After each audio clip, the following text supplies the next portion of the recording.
মিজান আবার আসবে, বিজয়ীর বেশে আসবে।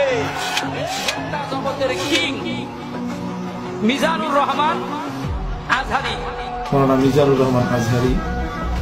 ভালো আলো ডক্টর মিজানুর রহমান আজহারীর ব্যাপারে আমার কাছ থেকে কিছু শুনে। বিশ্ববিদ্যালয় থেকে মিজানুর রহমান আজহারী, তিনি আমার 2 বছর আগে দেশে আসছেন। মিজানুর রহমান আজহারী ভাই এক যুবক নবীন বক্তা আছে না? ডক্টর মিজানুর রহমান আজহারী নাম শুনেছেন তো? ডক্টর মিজানুর রহমান আল আজহারী। মিজানুর রহমান আজহারী 12 বছর আগে ওর এলাকায় গিয়েছিলাম আমি। মিজানুর রহমান আজহারী, মিজানুর রহমান আল আজহারী ভাইয়ের কথা যারা বন্ধ করে, রাসূল সাল্লাল্লাহু আলাইহি সাল্লামের কাছে কিভাবে তুমি মুখ দেখাইবে প্রস্তুত থাকো। মিজানুর রহমান আল আজহারী বক্তৃতা শুনতে মন চাবে না। আজহারী ভাই মাত্র 2 বছরের মধ্যে তিনি গোটা পৃথিবীর মুসলমানদের কলিজার ভেতরে জায়গা